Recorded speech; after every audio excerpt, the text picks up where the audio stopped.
Russia watchers around the world are trying to make sense of all the noise and drama that rumbled out of Moscow on the weekend.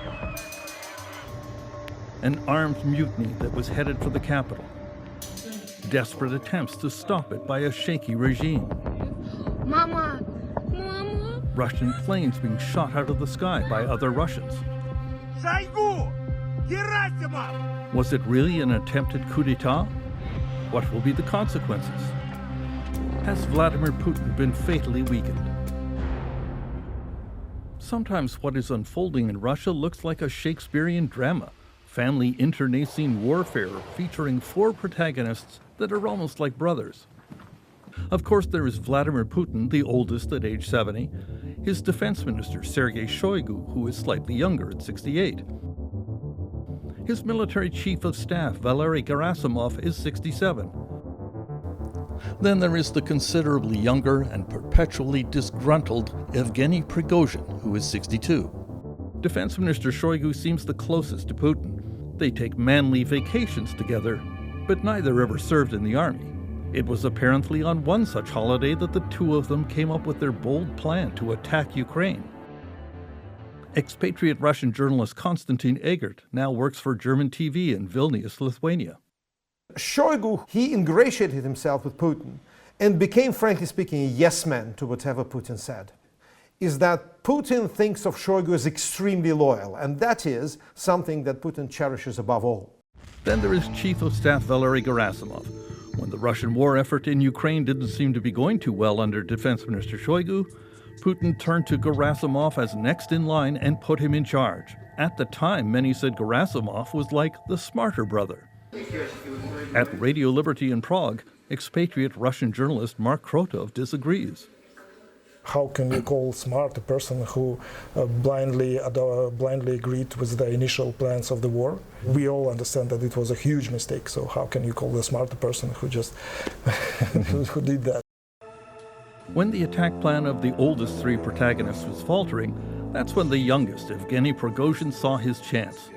He literally threw himself into the war zone as leader of a mercenary army called the Wagner Group, constantly posing on the front lines, taking credit for every advance. 224 дня! His moment of triumph seemed to come on May 20th, when he announced that his Wagner forces had finally prevailed in the months-long battle for the city of Bakhmut in eastern Ukraine. Prigozhin and Wagner were publicly praised by Putin himself. The fact that Putin had to use mercenaries is a tacit admission that the professional Russian military force was useless in Ukraine. You had to recruit people that are prepared to die for a lot of money, a lot of them real sadists, to achieve any kind of even tactical victories over Ukraine. In recent months, Prigozhin has been viciously attacking his elders, Shoigu and Gerasimov, blaming them for everything going wrong in Ukraine and nakedly trying to push them aside and seize their power to become Putin's favorite. In early June, Putin moved in the opposite direction, announcing that Prigozhin's Wagner forces should effectively be dissolved and put under the control of Shoigu and Gerasimov. Prigozhin refused, setting the stage for the events on the weekend. It started on Friday when Prigozhin criticized the conduct of the war and even admitted that Putin's stated reasons for the Ukraine invasion were false. He acknowledged that Nazis were not a problem in Ukraine and there was no threat to Russia from there. Поэтому спецоперация, так называемая 24 февраля, она была начата совершенно по другим причинам. He is opposing himself to the lies which are produced by Russian authorities all last years. So he says that, look, guys, I'm talking truth. You all know that, but you're afraid to say that. You will be punished for that. You may be in prison for that. Prigozhin then announced that he would begin to march on Moscow with his 25,000 troops, while trying to claim it was not an attempted coup against Putin. Wagner troops quickly seized control of the Russian city Rostov-on-Don near the Ukraine border. Wagner tanks pointed their guns at the military headquarters. Then Prigozhin and his soldiers walked into the headquarters unopposed and he sat down to berate the commanding officers there. Ребята гибнут, потому что вы их заталкиваете на мясо. Без боеприпасов, без мыслей, без каких-либо планов. Просто престарелые клоуны. Блокируем город Ростов и идем в Москву. That was the crucial moment. Because on the one hand, they see bandits without insignia brandishing arms and entering their headquarters. On the other hand, they see people that are supported by Putin, armed at the orders of Putin. Because of that, they were completely paralyzed. By Friday night, Wagner troops had advanced to the city of Voronezh, and then the area of Lipetsk, halfway up the road to Moscow. The Russian Air Force sometimes bombed the advancing rebel convoy. An oil depot in Voronezh was on fire. Panic was setting in among Putin's close allies, like the Russian TV broadcaster Vladimir Solovyov. Нет ничего страшнее гражданской войны. In Moscow, the army took up positions around the city and started digging trenches in the roads leading to the capital to stop the rebel advance. Former President Dmitry Medvedev, now the deputy chairman of Russia's National Security Council, suggested that the country's nuclear weapons could fall into the hands of armed bandits. Of course, all these people panicked. And this is, for the first time probably, that they felt real danger. They really felt their livelihoods and their lives are in danger. And this is what explains the panic. Putin suddenly appeared on all national television channels and proclaimed the mutineers to be traitors, even terrorists.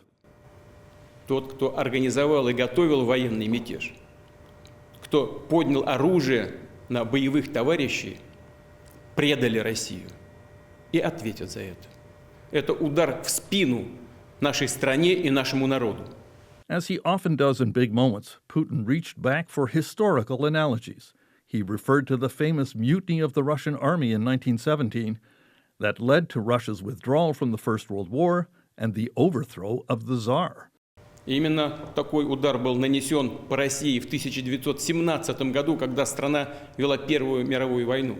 И народа обернулись величайшим потрясением, разрушением армии и распадом государства, утратой громадных территорий. В итоге трагедии гражданской войны.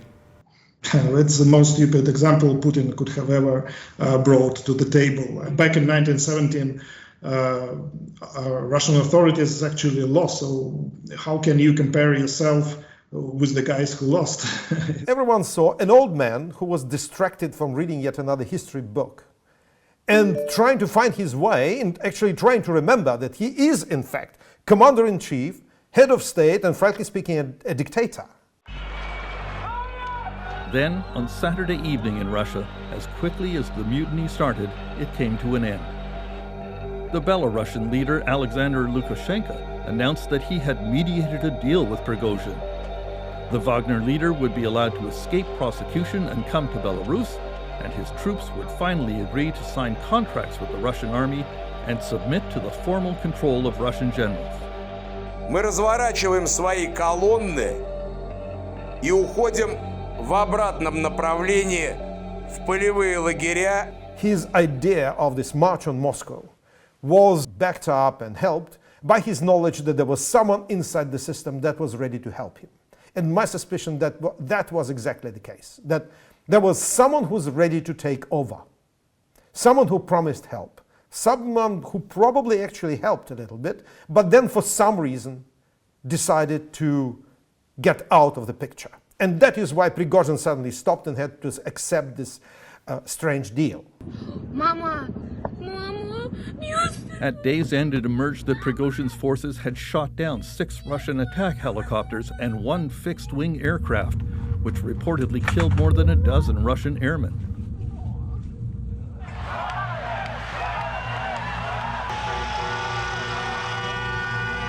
Wagner troops pulled out of Rostov-on-Don on Saturday night, along with their popular leader, whose car was mobbed by admirers as he departed. The price for Putin is very high. After he suddenly showed himself to be not a commander-in-chief, not a head of state, but just a very frightened individual who is prepared to strike a deal with someone who branded a traitor 7 hours ago. State TV heaped praise on President Putin's leadership in resolving the problem, but there were some dissenting voices on Russia's popular talk shows. Но это серьезный удар по авторитету страны и по авторитету президента, кстати. Many are predicting the present Russian drama will lead to Prigozhin's imminent demise. On a Sunday night TV talk show, the host even dredged up this old interview with Vladimir Putin. А вы умеете прощать? Да. Но не все. А что невозможно простить? Предательство. Putin can forgive or can not forgive, but the whole world saw his humiliation in this story, and it will never be forgotten because everyone will remember how it happened. And it was real humiliation. And I don't think that this humiliation makes him stronger in any way. To me, this is a precursor of a potential chaos in Russia, which will be really, really horrible. So this story, if you look at it, is not so much about Prigozhin, Putin, corruption, and even the war in Ukraine. It is about the war in Ukraine finally showing to us what a real Russia is. Finally, the ultimate citation of historical precedents comes from Karl Marx, who famously said, "History repeats itself, first as tragedy, then as farce." No one is quite sure which category this past weekend fits into. Terence, McKenna, CBC News, Toronto.